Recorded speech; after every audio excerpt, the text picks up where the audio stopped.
Hey YouTube, it's been about a day or so since I made my last Destiny video talking about the Taken King DLC, and Bungie has since responded, and that's what this video is about. But one quick thing I wanted to put in before I talk about Bungie's response is something else that Bungie did.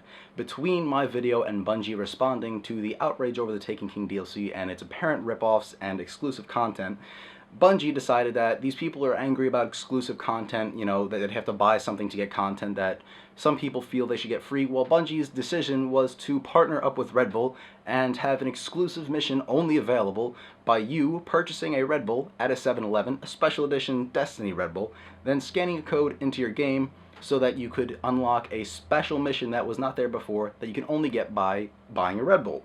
Now, if this seems silly, it kind of is. It's a timed exclusive in the same way that PlayStation 4 content.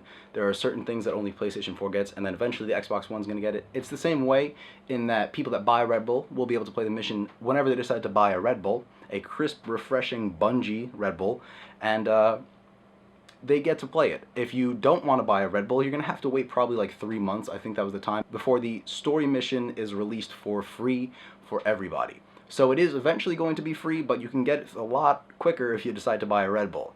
It seems a little, weird that they're trying to nickel and dime you like that with these weird partnerships, but, Bungie obviously didn't make their best decisions in the last couple of days or so. So, let's see how this mission is. I'm not going to add fuel to the flame, but I think it's a little funny at the timing of this announcement. Anyway, in Bungie's weekly update, in their part 1 version of the weekly update, there was 2 parts in total. The first part, they announced that the DLC that was exclusive to the Taken King Collector's Edition, which was $80, is now available separately. This is because people who wanted the ability to dance in a new way, the ability to have special class-specific items like a Warlock's armband and a Hunter's cloak, can get these items now without having to rebuy Destiny and the 2 previous expansions and pay $80. Instead, they can pay $20 for the ability to dance and some class items. There's 9 things in total you get for paying $20, and if that price seems absurd, it's kind of because it is.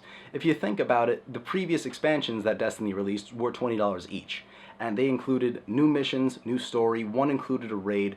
The other version that didn't include a raid included a whole new type of play, a new way to play multiplayer, a new multiplayer thing to do.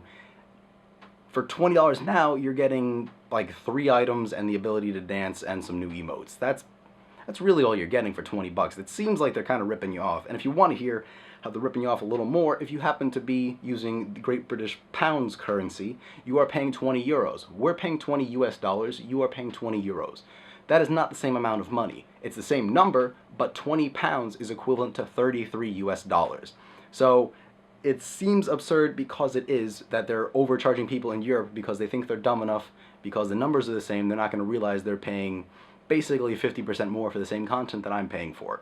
And that seems a little unfair to people in, Britain in general, and that's probably because it is. They're basically getting ripped off. I mean, it's the same thing too for the Taken King DLC. They're paying 40 pounds and I'm paying $40. I'm not going to buy it, but for an example, I would pay 40 US dollars. They are going to pay 40 Great British Pounds.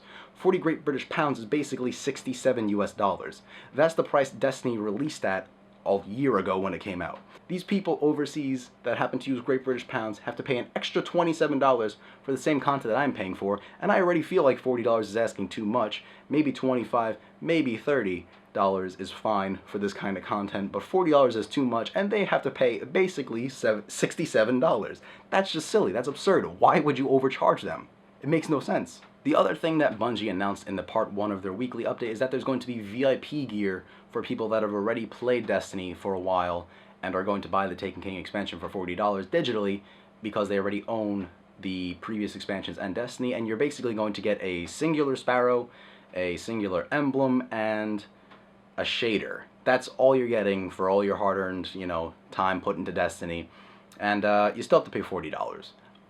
Personally, what I think should have happened is you get the VIP exclusive you've played Destiny for a year gear, as well as the exclusive content that was stuck in the collector's edition that you'd have to pay $20 for separately.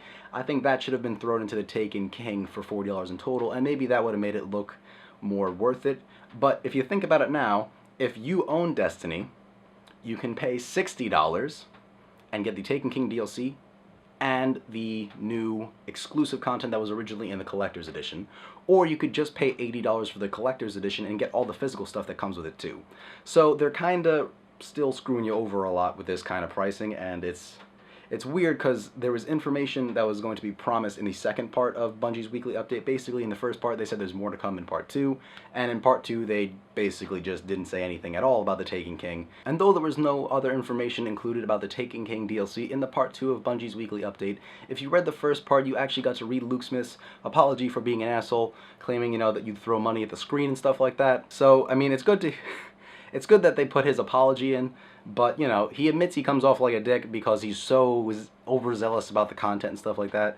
I don't know, the guy just seems like he's being disingenuous a little bit. But that's basically all the information that Bungie released, but this one's for you, Luke Smith. And with that, I'd like to say thank you guys for watching the video, and I hope you enjoy. If you like the video, give it a thumbs up and click the subscribe button because it's free, it's fun, and I'll see you guys in the next one.